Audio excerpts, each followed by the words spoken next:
consider places that we've been, people that we've encountered, when we consider circumstances and challenges that we faced and yet are still facing.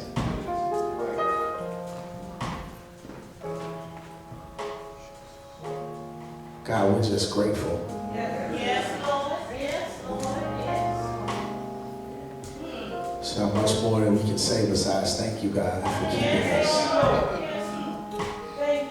Thank you, God, for being with us. Thank you, God, for being God. For showing yourself strong in our lives. God, we're grateful today. We think about the ways you made, God, we're grateful. We think about how you preserved us and saved us and protected us and delivered us, God, we're grateful. Because we know that it could have been another way. That's right. Yes. Could have been us being viewed. It could have been us succumbing to addiction. It could have been us in a car accident or an overdose. It could have been us. Our bodies racked with disease. It could have been us, God, trying to figure out how we're going to make the ends meet. It could have been us, God, living in a tent instead of a home. Come on. Thank you, Lord. God, it could have been us. And for that, God, because we know it could have been us, we think about it, God, we're grateful. We thank you today for being an amazing God. Now, God, as we move into the moments of proclamation, we ask now that your word would encourage us, done through song, through scripture, through prayer, through fellowship and giving today, God, that we would be encouraged and empowered and convicted and challenged and made better for the things that are to come. God, fuel us up today. God, this is just the gas station where we've come to get ready to go out into the world and do the work that you've called us to do. So God, fuel us up from your word today. Punish not your people for the frailty of your preacher, but use me in spite of me, that your people would be edified, that you, God, would get all of the glory. It is in the mighty and the matchless name for Mary's baby, your son and our Savior, Jesus the Christ, we pray. And all God's children said amen, amen, and amen. Come on, let's praise God for the voices of victory today. We have led us in song and in worship today. Amen. Amen. We started last week for the month of March. I told you I was a little upset with the Lord because I be having my plan set. Y'all know how it is. You have your plan set. There's something changing. The Lord messed around and changed up what we would be focusing on this month. I wanted to talk about Lent. I wanted to talk about Jesus and the last hours of Jesus before he was crucified. But the Lord said, no, y'all got to do something a little different. So we started this series last week called I Declare War. I Declare War. And just want to talk about, in this particular series, the ways in which we can find ourselves facing and fighting the battles that we face each and every day. So last week we talked from 2 Timothy about how we are built for this. God has given us what we need to face the challenges and the circumstances that we face. And today we want to look at a passage of scripture from Ephesians chapter 6. Ephesians chapter 6, beginning at verse 10. Once you found it, I invite you to stand. Once you found it, marked it in your Bible, written it down.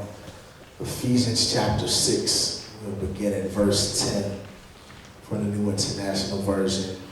Once you found it, we invite you to stand if you're able. We will read together. Ephesians 6, beginning at verse 10. Let's read together. Finally, be strong in the Lord and in his mighty power. Put on the full armor of God, so that you can take your stand against the devil's schemes. For our struggle is not against flesh and blood, but against the rulers, against the authorities, against the powers of this dark world, and against the spiritual forces of evil in the heavenly realms. Therefore, put on the full armor of God, so that when the day of evil comes, you may be able to stand your ground, and after you have done everything, to stand. Amen. The word of God for the people of God. Thanks be to God. I'd like to tag this text topic, learning to fight right. Learning to fight right. Y'all might not know this about me, but I am a fan of boxing. A fan of boxing. And maybe I should be a little bit more specific with that. Boxing is cool. I like watching boxing, like real life boxing. But I'm a fan of boxing movies. I like boxing movies. Of course, there are a few that have won Academy Awards that are on my favorites list. There's one called Cinderella Man. It tells the story of an unlikely boxing champion during the days of the Depression in the 1930s. Of course, one that's in my top 3 is Ali, which recaps the life and the times of the outspoken people's champ and arguably the greatest boxer of all time, Muhammad Ali. You can't talk about boxing movies without including the Rocky movies that are classics from the 1970s, 80s, and early 90s. And their recent spin-offs, which I really like, about the story of Apollo Creed's son, called Creed and Creed 2. Now, I know some of y'all like the movie because of Michael B. Jordan, but I like the movie for the boxing. But one of my favorite featured films is the story of a female boxer named Maggie in the 2004 movie called $1 Million Baby. Maggie is a raw female boxer with aspirations of becoming a champ and has to convince an unwilling trainer named Frankie Dunn to help her reach her goal. So she keeps showing up at his gym day after day. After her shift at the restaurant, she shows up to practice and figure out how to get this boxing thing together, because she knew in her heart that she was going to be a champ. And she keeps showing up until one night, he begins finally to give her little tips. He's hesitant. He says, I don't train girl boxers, but he said, if I was to train you, then I gotta give you a few tips, because you're killing me with the way that you're training in my gym and you're making me look bad. There is one scene in the movie where Maggie is struggling with her form on the speed bag, and Frankie describes to her how unnatural boxing is, that the power in the punch comes from moving in the opposite way of what we would naturally move. And that didn't just apply to the speed bag, but it also applied to how she would punch and approach the heavy bag. It applied to how she would move around the ring and in her defensive posture. Because at the end of the day, her success in the fight was dependent on her learning how to fight the right way. Just like Maggie had to be broken down and retrained to face her competitors in the boxing ring, our journey with Christ requires for us to relearn how to fight our battles. Here's a reality of life. Whether we believe in God or not, we all have opposition that we have to fight in our lives. Life has a way of putting us in the ring and giving us its best shot, and we have to decide whether or not we will stand and fight or run in retreat. I know you consider yourself a lover maybe and not a fighter. Some of y'all might be fighters. But one day, everybody's going to have to fight. You will have to fight for your spouse. You will have to fight for your children. You'll have to fight for your job and for your neighborhood. You'll have to fight for your church or your community. You'll have to fight for your reputation. And the truth is that no matter how good you are to folks, no matter how giving you are, no matter how caring you are, no matter how faithful or dedicated or committed or loving you are, at some point in time, you will have to get in your fighting stance, square up your shoulders, and engage in a fight for your survival. The issue is that as children of God and fathers, we can't and we should fight the same way that everyone else does. We see it all around us. Some folks fight by being bullies. We know bullies that like to just put their weight on everyone else. Some folks fight by spreading rumors and denigrating people's reputation. Some folks fight by getting on what one of my former pastors called the telephone and gossiping about folks. Some folks fight by abusing the power that they have. Some folks fight by lying and fear-mongering. But that's not the way a child of God fights their battles. We aren't exempt from the struggles and the fights of life, but we are called to approach them differently. And I believe our text today helps us and points out to us that there is another way to fight our battles that we face. We are encouraged today and challenged by the text, by Paul, that we have to learn how to fight right.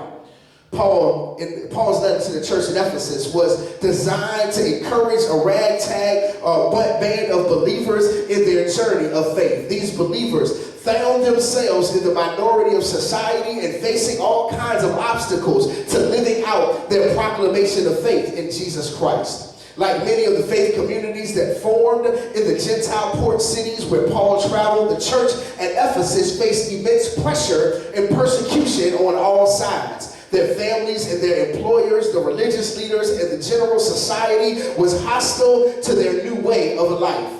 This is what prompted the section of the letter that directly precedes our text today. Chapter 5 begins with the admonishment to be imitators of God and to walk in love as Christ sacrificially loved. In fact, in chapter 5, verse 15, Paul implores them to pay careful attention to how they live so that they can understand the Lord's will. Paul lays out to the practical implication of these main points by specifically addressing husbands and wives, parents and children, and slaves and masters in chapter 6, and then encourages them to share in those relationships in a way that honors Christ. Paul moves to closing out the letter in our text by reminding the believers that they are not in the struggles and the fights that they face by themselves. And when we consider the ways that we face challenges in our daily lives, y'all, it can be overwhelming. We got family drama, we got fake friends, we got being backstabbed and betrayed when we're only trying to give our best to the Lord in service, and we can feel overwhelmed and overtaken by all of the things that we face. We may not face persecution in the same way as the first century church at Ephesus, but we do endure challenging moments and challenging seasons of life that cause us to consider responding by turning to the practices of the world. When folks make us mad, y'all, we want to cuss. Maybe that's just me. Maybe that's not y'all. Maybe I'm not that saved. I'm sorry. When they talk about us, we want to hurl the insults right back. When we want to hold grudges and do all we can to make life difficult for those who have hurt us in various ways. And occasionally, we literally want to put our hands on folks who have offended us. Oh, baby, I'm sorry. See, okay, I got a witness over there. We literally want to put our hands on folks who have offended us in deep and personal ways. Sometimes we don't know what to do, but we internalize the pain we feel to the detriment of our own lives. Y'all, I believe today as we read the text that this is the space that the Ephesians are in as they read this letter. Yet Paul's words are pointed about how they should react to their circumstances. In chapter 4, verses 22 to 24, he says to them, "Put off your old self, which is being corrupted by its deceitful desires, to be made new in the attitude of your minds, and to put on your new self, to be created to be like God in true righteousness and holiness." In other words,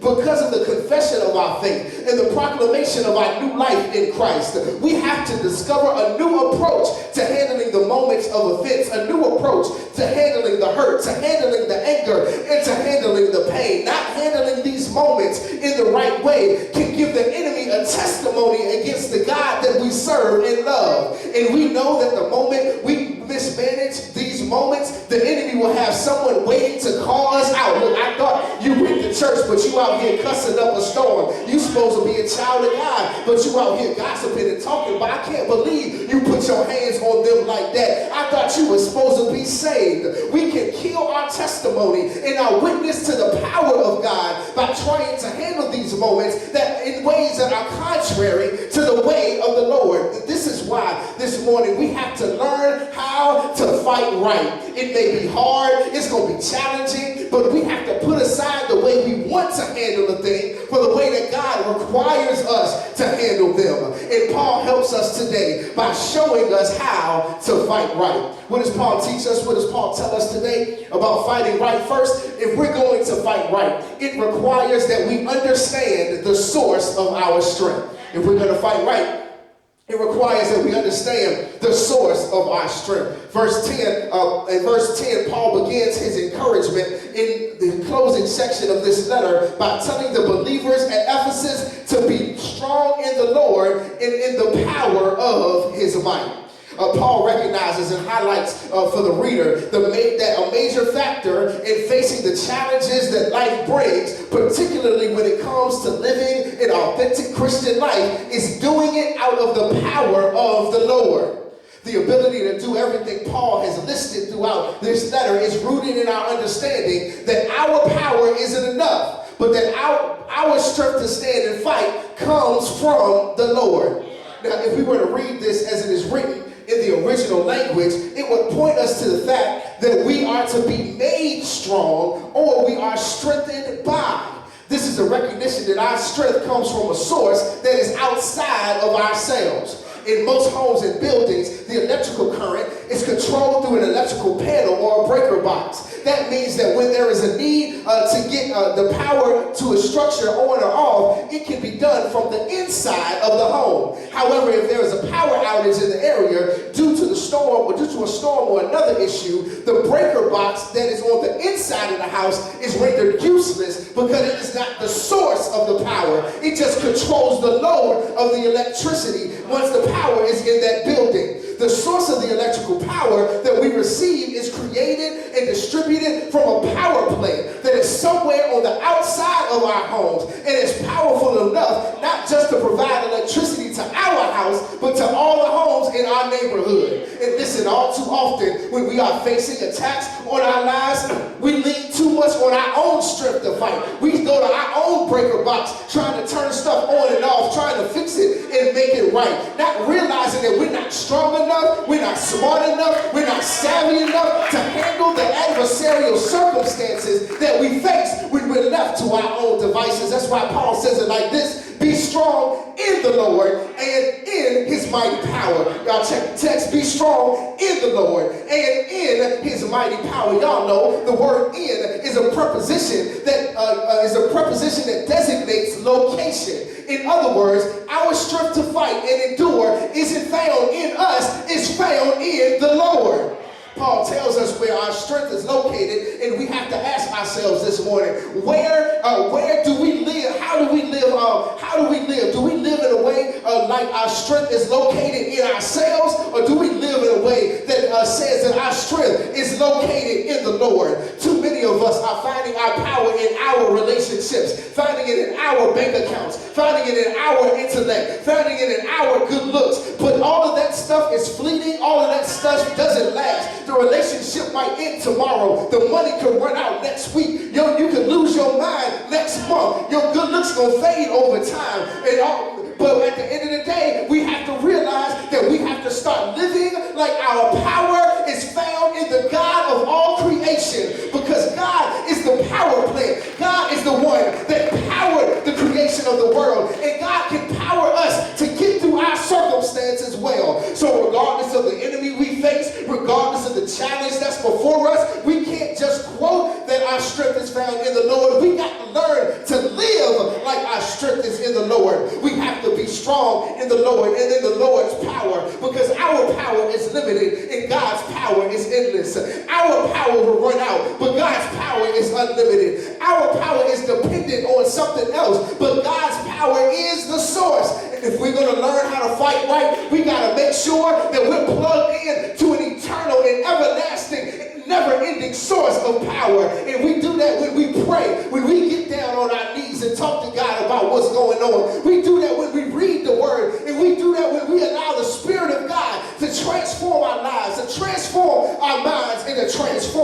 our hearts. Not only this morning do we have to understand the source of our strength, but secondly, we have to recognize the right opponent. We have to recognize the right opponent. Check the text in verse 12. Paul brings more clarity to his encouragement by telling the church in Ephesus, that their spiritual struggle is kind of like the sport of wrestling. Read what it says. He says, for our struggle is not against flesh and blood, but against rulers, against authorities, against powers of the dark world, and against the spiritual forces of evil in heavenly places. For our struggle, that word struggle likens it to hand-to-hand combat that was common during that day in the Olympic Games and around the towns and the cities of the Roman Empire. They had to recognize that the opponent with whom they wrestled was not a human being. It wasn't a person. It wasn't flesh and blood, but that the opponent was beyond that. It was higher than that. It was greater than the person that they saw in front of us. And Paul helps us to identify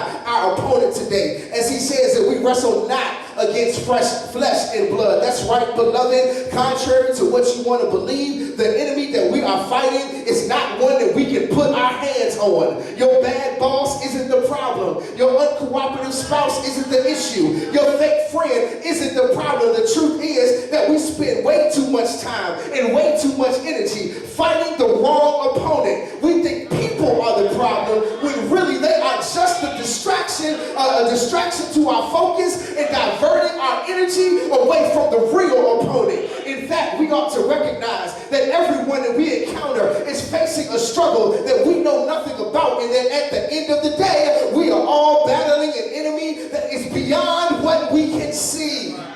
Y'all, people aren't the problem, but Paul points out who the real enemy is. He says, we wrestle not against flesh and blood, but we do wrestle against powers of present darkness and spiritual forces of evil in heavenly places. And when we recognize who our opponent is, then we realize why we have to know who the source of our strength is. Because it's hard work trying to fight something you can't see in the traditional ways we think of fighting. When you know who your opponent is, you know how to strategize for them. People are not our enemy and our adversaries, but it's the forces of evil in dark and spiritual places. And when you know that it's a spiritual fight that you're in, then you know that you can't pick up your gun, you can't put up your fist, you can't talk about and damage people and damage the enemy in that way, because you got to do it differently. That means you got to turn into the spiritual ways and the spiritual tools that God has given us to fight. Y'all, we spend so much time fighting things we see and don't realize that the forces we can't see are the real adversary. Chaos and confusion, division and fear are a trick of the enemy. And yet we ascribe them to people. Yet we say it's that person's fault. No, that's the enemy working through that person. The enemy can work through people just like God can. And so we got to be aware of what's happening around us. We have to recognize that if we are on the Lord's side, then we ought not be fighting against one another, but we ought to be praying for one another. We ought to be walking with and alongside one another. And we ought to be hoping and asking God to release folks from the places where the enemy has strongholds in their lives. We got to fight the right opponent. We got to fight the right opponent. Now, if we're going to learn to fight right, we have to understand the source of our strength. We have to recognize the right opponent. Finally, this morning, we have to get in the right position. We have to get in the right position. This is it. We're done this morning. In verses 11 and 13, Paul reiterates two particular ideas. In verse 11, he says, put on the full armor of God so that you can take your stand against the devil's schemes. And in verse 13, he finishes out this passage that we've selected today by saying, put on the full armor of God so that when the day of evil comes, you may be able to stand your ground. And after you've done everything to stand. The truth of the matter is that we have protection. We have the armor of the Lord that we can put on to protect us from the enemy's attacks. You know, the armor of the Lord, the belt of truth, the breastplate of righteousness, the shoes of the gospel of peace, the shield of faith, and the sword of the Spirit, which is the word of God. And of course, there is prayer in the mix as well. And the thing that I like about the weapons in the armor of God is that there's only one weapon that's an offensive weapon. That's the sword of the Spirit. There's the rest of the weapons are protective weapons, and there is nothing on the back of the person, because we're not supposed to retreat or run away from the attacks of the enemy. We're supposed to stand and fight the enemy. And so we have the weapons that we need in order to do what God has called us to do. But check what the text says as well. This messed me up. That we have to be in the right position. Look at he says at the end of verse 13. He says, after you have done everything to stand. After you have done everything to stand. Y'all listen, standing isn't just a position of passivity. It's not just standing here with your hands in your pocket just waiting for something to happen. No, what this standing means is to stand, to withstand, to resist, to stand against. Y'all, we have to learn to resist the devil, to resist the enemy, to stand against the schemes of the devil. That's why James reminds us in his letter of the benefits of standing, when he said that if we stand and resist the devil, that the devil will flee. And if we can stand with the attacks, we will be undergirded by the power of God. And y'all know what Paul said, that if God be for us, who can be against us? God is more than the world and more than the powers of hell against us. So we have to be ready to stand, because the attacks are coming. No one is exempt. So y'all, we've got to stand. But we can't just stand any old type of way. We got to stand and look like we're ready to fight. We got to get in position. We got to get our feet set. We got to have our sword in our hand. We got to be ready.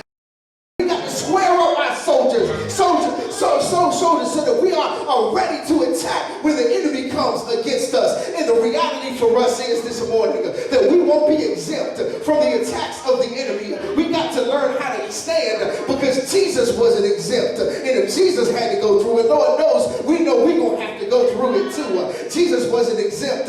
You know what happened to Jesus. He went after he got baptized. He ended up in the wilderness and fasted for 40 days and 40 nights. And then here comes that old slew-foot devil trying to tempt him. But Jesus, he knew how to stand.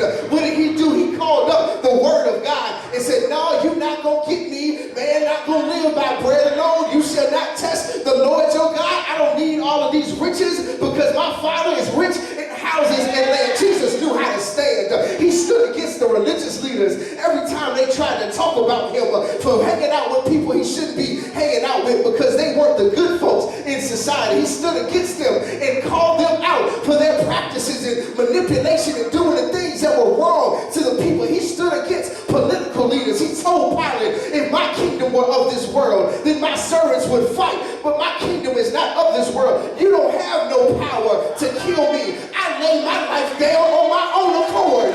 He faced the reality of his destiny to die when he was in the Garden of Gethsemane. And y'all, he wasn't standing there, but he was kneeling down with sweat dripping like drops of blood from his brow, standing facing the reality of what he was getting ready to face on Calvary's cross. And even as he was beaten and bloody and bruised and taken up the Via Dolorosa to Calvary's hill, he stood on the cross. Yes, I know you think it's a position of weakness, because he had nails in his hands, he had nails in his feet, and he wasn't able to move or come down. But you know what he said? If I wanted to come down, I could come down, but I decided to stay there. I decided to take a stand. I decided to make myself weak in this moment, because I knew that my God had my back. All I had to do was stand there. And on Calvary's cross is where he secured the victory for us. And the good news is that he died on Friday, but early on Sunday morning,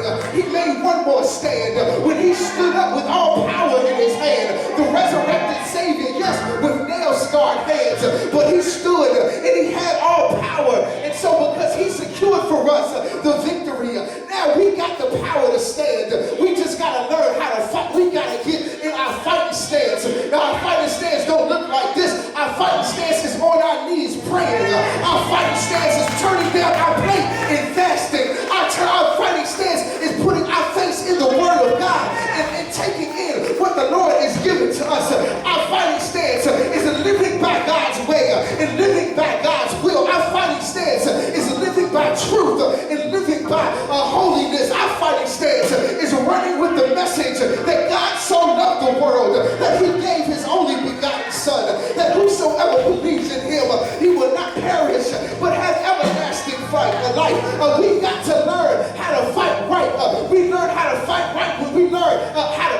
stand. We just got, after you've done all you can, you gotta stand. After you prayed, you gotta stand. After you've read, you gotta stand. No matter what you're going through, you gotta know it doesn't look good, but you gotta stand. You gotta get in position. You gotta get ready for the fight. Is there anybody here today that's ready to stand? Is there anybody here today that knows that I gotta know how to fight right? That I gotta know how to stand? That I gotta know how to do it the Lord's way? Because when I do it God's way, God will take care of me. After you've done all you can, you gotta learn how to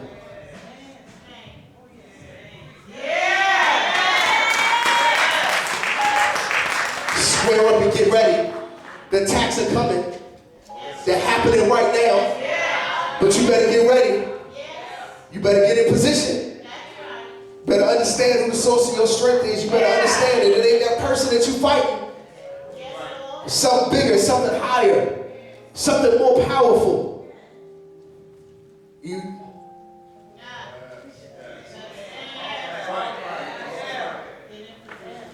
just gotta stand. Just gotta stand. You just gotta stand. You'll learn how to fight right. You gotta stand. Word of God for the people of God. Let's stand all over the building today.